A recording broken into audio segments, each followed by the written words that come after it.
E aí eu brinquei com ela, eu digo o nome dela, porque ela me autorizou a dizer, e nos livros está escrito, né? Eu disse, Creuza, você nem aproveita a lua de mel, quando seu marido sai, você já me traz o nome de outro marido? Ela disse, é porque eu só gosto de bandido e de bandido preso. Então, quando ela me disse isso, eu pensei assim, que coisa interessante, né? E aí eu fui para casa pesquisar sobre isso. Eu comecei a entrevistar outras mulheres de preso, porque eu pensei assim, será que as outras têm esse comportamento também? E aí hoje eu tô com quase 300 entrevistas, de 2013 até agora, e eu as entrevistava realmente para eu saber e entender, porque é o meu ambiente de trabalho, era as pessoas com quem eu dividi o meu dia, né? As mulheres que estavam ali esperando para entrar no presídio. E aí eu me surpreendi, porque eu vi que realmente isso era mais comum do que eu pudesse imaginar. Então, uma grande parcela das mulheres que estavam ali visitando aqueles homens não os conhecia antes que eles estivessem presos, mas eram mulheres que estavam ali porque eles eram presos. E aí é bom que eu faça um parêntese, que nem toda mulher que visita um preso ela é hibristófila. Porque pode ser que alguém cometa um crime durante um relacionamento e a mulher continua a dar assistência. Essa mulher não é hibristófila. A mulher hibristófila é aquela que ela é atraída sexualmente por um homem de conduta desviante, que é o bandido criminoso. Tem um dos tipos que é aquela mulher que gosta do bandido porque ele proporciona adrenalina. Então ela vai dizer o quê? Não, eu gosto daquele que assalta a moto, ele dobra a placa, vai passar numa lombada eletrônica. Eu gosto quando ele fura a blitz e ela tá na garupa. Então ele proporciona esse tipo de adrenalina. Quem faz isso é uma pessoa que é uma pessoa criminosa, de conduta desviante. Então ela gosta dessa adrenalina que proporciona. No meu questionário tem algumas perguntas que eu faço para elas. Eu digo, por exemplo, assim, se vem um homem bem certinho, funcionário público, tem um apartamento, tem um carro, e vem aqui te pedir namoro. Todo organizado. É, um homem bem certinho. De jeito nenhum. Agora, se um cara assaltar uma moto, vir aqui com um ronco e dizer, eu assaltei essa moto agora, vamos ali assaltar um posto de gasolina, encher o tanque, vamos pra praia, ela disse, eu monto na moto na hora. Porque ela quer a adrenalina. Então, a motivação dessa mulher específica é diferente da Creuza. A Creuza, ela só gosta do bandido preso. E aí eu classifiquei também o tipo de mulher. Porque quando eu já tinha, no segundo livro, eu já tinha feito quase 200 entrevistas, então você começa a entender o perfil. Quando uma quer ter os holofotes do marido, eu sou a mulher daquele bandido que apareceu na televisão, daquele traficante, eu sou a mulher do cara.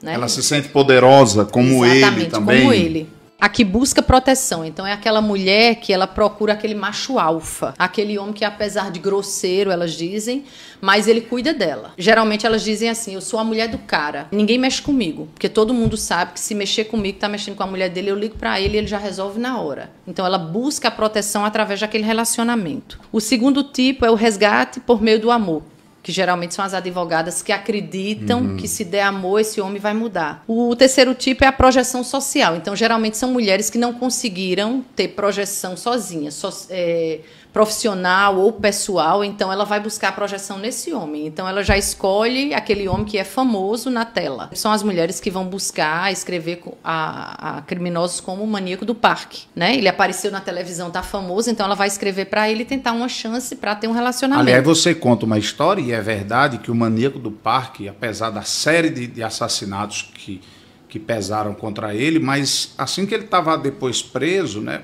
Houve um monte de gente mandando carta para ele, não foi? 1000 cartas no primeiro mês. Em uma das entrevistas dele, ele diz, eu precisei matar mulheres para ser visto e amado por mulheres. Que doideira. Tá vendo? Fala, cowboys, beleza? Deixa seu like, sua inscrição, seu comentário. E se você souber de onde veio este corte aí, que é um corte primoroso, né? Realmente com muita informação bacana, deixa nos comentários aqui embaixo. Eu vou fixar o seu, tá? Porque muito do conteúdo é enviado por inscritos, né? Vocês mandam para mim lá no direct do Instagram, ou então vocês respondem o formulário do Google que está aqui no link da descrição, enfim.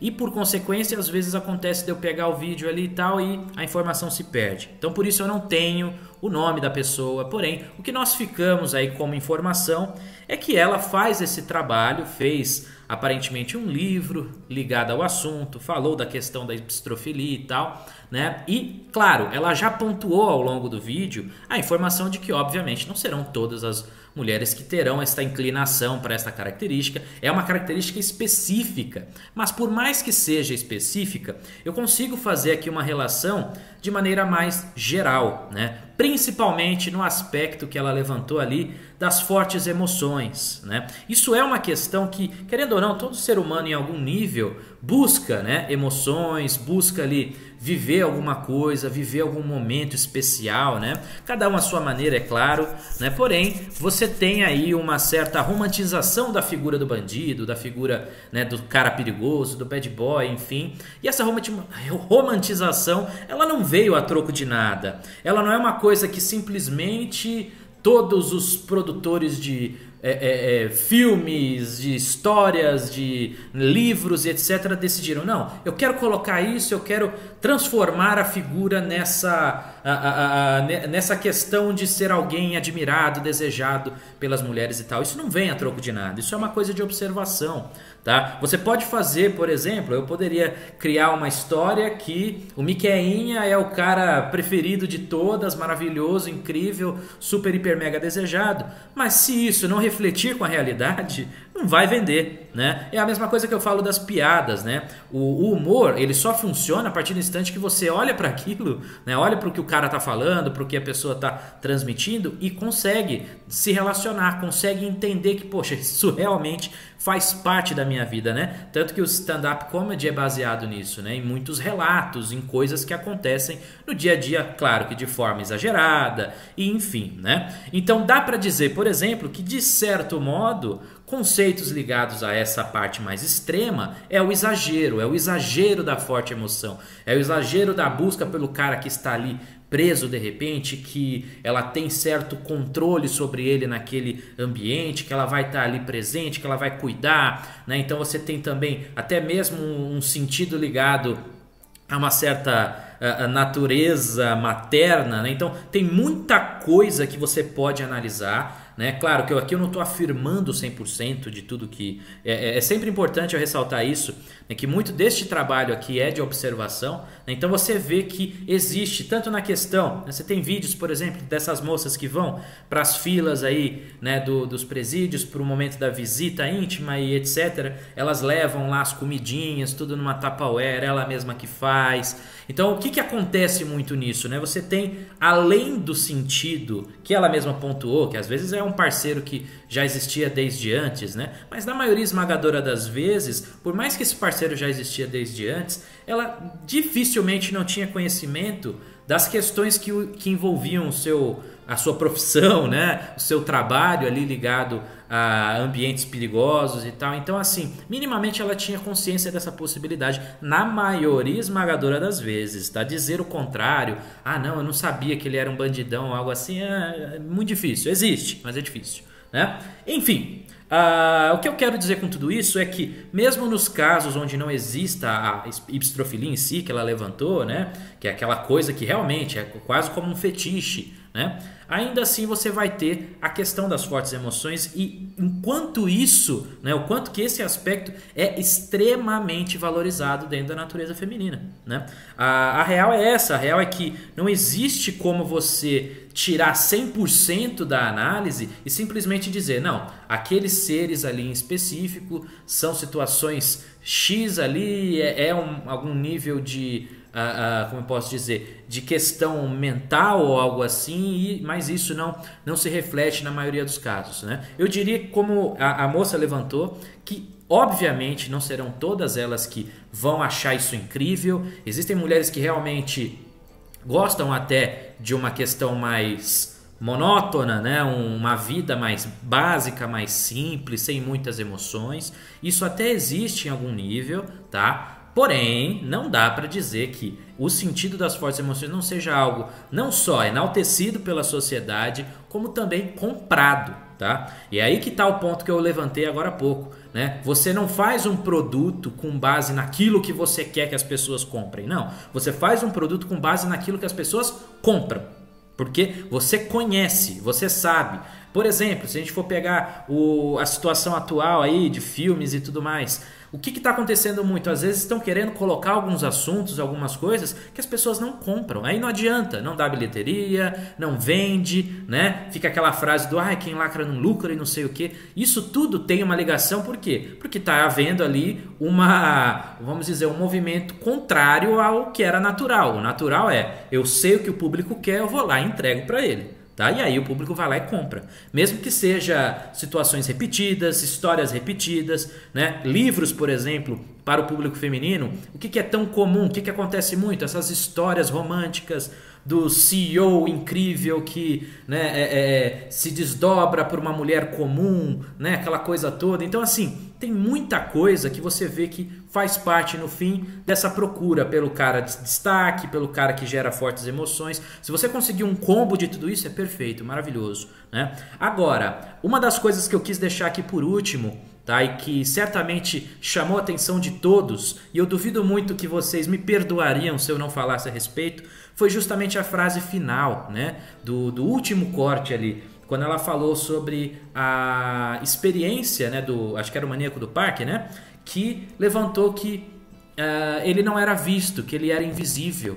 Né? E isso, querendo ou não, é uma situação extremamente delicada, né? Você começar a falar a respeito de um assunto como esse, ao final ficar com essa informação, a informação de que, olha só, talvez se você é um invisível, mas se você buscar entregar todas essas fortes emoções, de repente se tornar um bandido ou coisa pior, elas irão te enxergar dessa vez, né? E isso é muito delicado de se falar quando existe um trabalho como o meu. Eu sei muito que alguns de vocês que estão aqui sofrem demais com essa invisibilidade, né? Querem ser, né, visto pelo feminino e tudo mais. Então, assim, olhar para essa frase final e não ter um sentimento de que, meu Deus, será que é isso que eu tenho que fazer, né? Vamos dizer, claro que num sentido extremo, aqui eu estou apenas pontuando um pensamento que pode ter passado pela sua cabeça, tá? Mas eu quero ressaltar o seguinte: todos esses caras que tem essas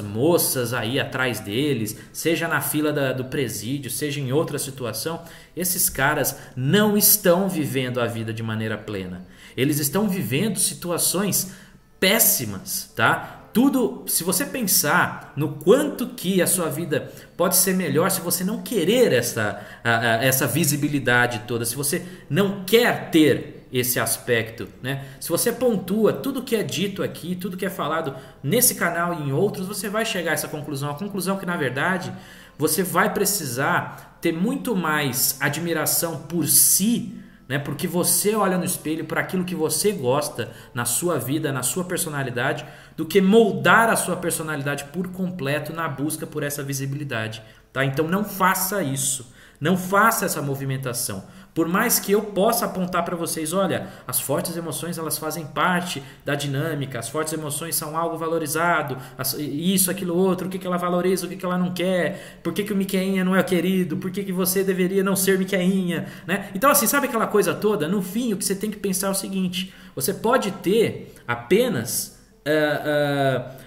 certo conhecimento e até mesmo aplicar alguma coisa ou outra, mas não perder a sua essência, tá? Isso é importante demais. Por favor, escute essa frase final aqui. Não perca a sua essência, quem você é. Eu já disse 1 milhão de vezes, não tente simular alguma coisa. Não tente ser o bad boy, não crie esse personagem. Você não é um personagem. Por mais que máscaras são importantes, é como eu disse, um pouquinho desse conhecimento você pode colocar na sua vida prática, alguma coisa ou outra, você não ser tão feito de bobo, isso é perfeito, mas sabendo a sua personalidade, quem você é, isso você não pode perder, tá? Isso não é papo de coach, isso não é questão, é simplesmente uma indicação óbvia, tá? Não faça nada, principalmente coisas absurdas como essa, em prol da visibilidade, em prol de passar a ser destacado, em prol de passar a ser visível às mulheres. Beleza?